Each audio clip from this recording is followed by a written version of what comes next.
Hi guys, இன்றைக்கி mini cooking video பார்க்க போகிறோம். வாங்க வீடியோக்குள்ளே போகலாம். இன்றைக்கி மார்னிங் ஹெல்த் ட்ரிங்க்கு பசலைக்கீரை சாறு எடுத்துருக்கேங்க.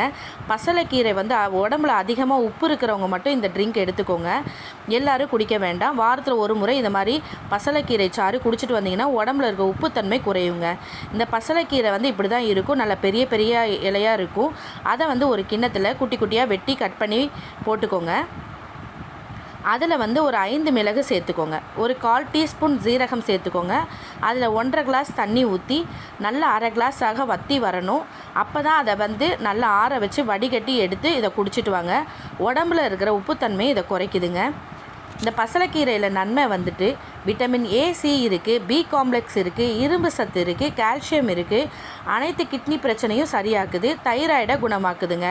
இவ்வளோ பெனிஃபிட்ஸ் இருக்குது இந்த பசலைக்கீரையில். உப்பு அதிகமாக இருக்கிறவங்க மட்டும் இதை மாதிரி வாரத்தில் ஒரு முறை காலையில் பசலைக்கீரை சாறு குடிச்சிட்டு வந்தீங்கன்னா கண்டிப்பாக அதில் க்யூர் ஏற்படும். கிட்னி பிரச்சனைக்கு நிரந்தர தீர்வு ஏற்படுங்க. அவ்வளோதான். இங்கே பாருங்கள், நல்லா வடிகட்டி எடுத்துட்டேன். ஒரு 1/2 கிளாஸ் வந்துருச்சு. இதை நல்லா ஆற வச்சு காலையில் குடிச்சிட்டு வாங்க. கண்டிப்பாக ஒரு பலன் கிடைக்குங்க. மார்னிங் வந்து லன்ச் பாக்ஸ் வீடியோ பார்க்கலாங்க. இப்போ லஞ்சுக்கு லன்ச் பாக்ஸுக்கு நான் ரெடி பண்ணிகிட்ருக்கேன். வெங்காயத்தை ஆல்ரெடி போட்டு நான் வதக்கிட்டுருக்கேன். அதில் சொரக்காவும் நான் போட்டுட்டேங்க. நூடுல்ஸை நல்லா வேக வச்சு அதை வடிகட்டி எடுத்து வச்சுருக்கேன். பசங்களுக்கு இந்த மாதிரி நூடுல்ஸ் ஐட்டம் பிடிக்கிறனால அது கூட வெஜிடபிள்ஸ் கொஞ்சம் அதிகமாக சேர்த்துக்க வேண்டியதாக இருக்குது. அதனால் சொரக்காய், கீரை அந்த மாதிரி விஷயங்கள்லாம் நான் சேர்த்துட்டு இருக்கேங்க. நீங்களும் அது மாதிரி நீங்கள் ட்ரை பண்ணி பாருங்கள். பசங்களுக்கு வெங்காயம், தக்காளி, சொரக்காய் எல்லாம் போட்டு நல்லா வதக்கி இப்போ வெங்காயம், தக்காளி எல்லாம் போட்டு வதக்கிட்டுருக்கேங்க. நூடுல்ஸுக்கு சொரக்காய் இன்றைக்கி சொரக்காய் தான் நான் ஆட் பண்ணியிருக்கேன். எங்கள் வீட்டுக்கு எவ்வளோ குக்கிங் தேவையோ அந்த அளவு நான் மெஷர்மெண்ட் எனக்கு தெரியும். அதனால் நான் ஆட் பண்ணிடுவேன். ஆனால் கரெக்டாக சூப்பராக வருங்க. நான் அளவு எடுத்து அந்த மாதிரிலாம் நான் பண்ணதில்லை, பண்ணவும் மாட்டேன். எனக்கு தெரியாது அது. இப்போ பாருங்கள், முட்டை இது கூட சேர்த்துக்கிறேன் நான். முட்டையும் நல்லா வதங்கிருச்சு. இப்போ நூடுல்ஸையும் சேர்த்து நல்லா வதக்கிடலாம். அவ்வளோதாங்க, நூடுல்ஸ் ரெடி ஆயிடுச்சு. லன்ச் பாக்ஸுக்கு நூடுல்ஸ் ரெடி ஆயிடுச்சு. இது கூட மார்னிங் டிஃபனும் கூடவே ரெடி பண்ணிட்டேன் நான். பூரி கிழங்கு ரெடி பண்ணிட்டேங்க. கிழங்கும் ஆல்ரெடி பண்ணிட்டேன் நான். பூரி இப்போ சுட்டு எடுத்துக்கலாம். பூரியும் பாருங்கள் சூப்பராக வந்திருக்கு. கோதுமை மாவில் தான் பூரி பண்ணியிருக்கேன்.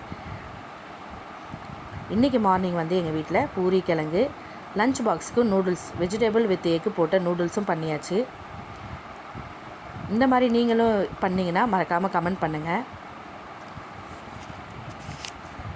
அவ்வளோதான். இப்போ பாருங்கள், லன்ச் பாக்ஸ் ரெடி பண்ணிடலாம்.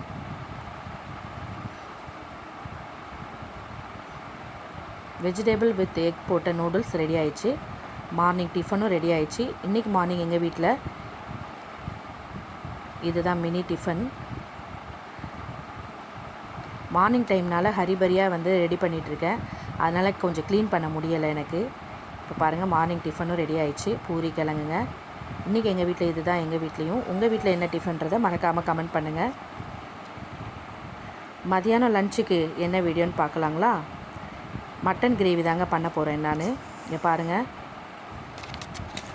குக்கர் வச்சாச்சு. ஆல்ரெடி எண்ணெய் ஊற்றி இப்போ வெங்காயம் அரைச்சதை போட்டுக்கலாங்க. இப்போ பாருங்கள், வெங்காயத்தையும் நல்லா அரைச்சி ஊற்றிட்டேங்க. எண்ணெயில் நல்லா வதங்கட்டும். வெங்காயம் பக்கத்தில் தக்காளியும் குட்டி குட்டியாக வெட்டிட்டு அதையும் நான் அரைச்சி எடுத்துக்க போகிறேன். இந்த வெங்காயத்துக்கு கூட கொஞ்சம் கரம் மசாலா, மிளகாத்தூள் எல்லாம் போட்டு வதக்கிடுவேன். அப்போ தான் பிரைட் ரெட் கலர் கிடைக்கும். இப்போ பாருங்கள், நல்லா வதங்கி வந்துட்டுருக்கு. இப்போ மட்டனையும் கழுவி எடுத்துட்டேன் நான். தக்காளியும் அரைச்சி வச்சுருக்கிறேன் நான். மிளகாத்தூள் போட்டு நல்லா வதக்கிக்கிட்டு இருக்கேங்க. நம்ம வாழையில விருந்துன்னு சொல்லிட்டு ஒரு வீடியோ போட்டுட்ருக்கேன். அதை நீங்களும் ட்ரை பண்ணி பாருங்கள். பிடிச்சிருந்தால் மறக்காமல் கமெண்ட் பண்ணுங்கள், லைக் பண்ணுங்கள், சப்ஸ்கிரைப் பண்ணிக்கோங்க. உங்கள் ஃப்ரெண்ட்ஸுங்களுக்கும் ஷேர் பண்ணுங்கள். இப்போ பாருங்கள், வெங்காயம் நல்லா வதங்கட்டும். தக்காளி இது கூட நான் ஆட் பண்ணிடுவேங்க. வாழை இலையில் என்னென்ன பெனிஃபிட்ஸ் இருக்குது பார்க்கலாங்களா? நம்மளுடைய இளநரை வராமல் தடுக்குதுங்க. வாழை இலை ஒரு கிருமி நாசினி.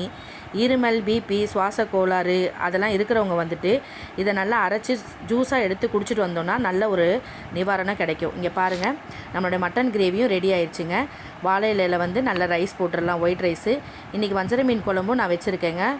வஞ்சர மீனை நல்லா பொரித்து வச்சுருக்கேன். உருளைக்கிழங்கு பொரித்து வச்சுருக்கேன். மட்டன் கிரேவியும் போட்டாச்சு. அப்பளம் வச்சுருக்கேன், மீன் குழம்பும் போட்டாச்சுங்க, மாம்பழமும் கட் பண்ணி வச்சாச்சு. நீங்களும் இது மாதிரி ட்ரை பண்ணி பாருங்கள். வாழை இலையில் பரிமாறுங்க, வாழை இலையில் சாப்பிடுங்க. இந்த வீடியோ பிடிச்சிருந்தால் மறக்காமல் கமெண்ட் பண்ணுங்கள், லைக் பண்ணுங்கள், ஷேர் பண்ணுங்கள். வாழ்வோம், விவசாயிகளை வாழ வைப்போம். பாய்.